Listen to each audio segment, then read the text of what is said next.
Olá, bem-vindos de volta ao nosso curso sobre corrosão sob isolamento. Estamos no módulo 3 e olha, hoje a gente vai atuar quase como detetives. Nossa missão é aprender a identificar um inimigo que se esconde bem na nossa frente, mapear seus pontos de ataque preferidos e entender as consequências de deixar ele agir. Vamos lá? Bom, nosso roteiro é o seguinte. Primeiro, vamos dar nome ao nosso vilão oculto. Depois, a gente vai mapear as portas de entrada que ele usa. Aí vamos entender o tamanho do estrago que ele pode fazer e, por fim, já nos preparar para o próximo passo, que é a investigação em si. Então, vamos começar conhecendo o nosso adversário. E só para a gente ter uma ideia da dimensão do problema, estamos falando de algo que afeta mais de 90% das instalações industriais com equipamentos isolados. É basicamente um problema universal na nossa área. E não é uma corrosão qualquer, sabe? Ela é chamada de vilão invisível, às vezes até de monstro, porque ela cresce ali, escondida, fora do nosso campo de visão. É por isso que ela é um dos maiores desafios que a gente enfrenta na indústria. Então, para ficar bem claro, o ponto-chave é que essa corrosão não está acontecendo ao ar livre. Ela ocorre naquele espacinho ali, bem na interface entre a superfície do metal e a camada de isolamento que deveria protegê-lo. E essa imagem aqui, ela mostra perfeitamente o poder de engano desse processo.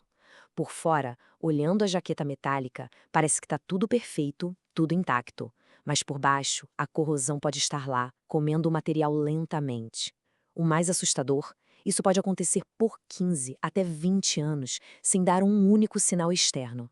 Muito bem, vamos em frente. Como inspetores, a primeira coisa que precisamos saber é onde procurar. Quais são os pontos fracos do sistema? Por onde a umidade, que é a grande causadora de tudo, consegue entrar? A pergunta é essa, então. Onde estão essas vulnerabilidades? Saber a resposta para isso é o que define uma inspeção proativa e eficiente.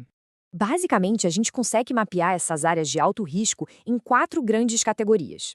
Cada uma delas é como se fosse uma brecha na armadura do equipamento contra a umidade. Pensem assim. Cada protrusão, seja um bocal, um suporte, um manômetro, é um ponto difícil de vedar. É uma falha em potencial na blindagem do sistema. Por isso, são sempre os primeiros lugares que a gente deve olhar numa inspeção visual. Aqui entramos num problema que é quase cultural em muitas plantas, né? Usar um tubo como degrau ou como atalho. Parece inofensivo, mas aquele simples ato de pisar ali e amassar a jaqueta, pronto. Acabou de criar a porta de entrada perfeita para a umidade e um ponto para ela acumular. Todo o sistema fica comprometido por causa disso. E o mais impressionante aqui é que não precisa ser um grande dano.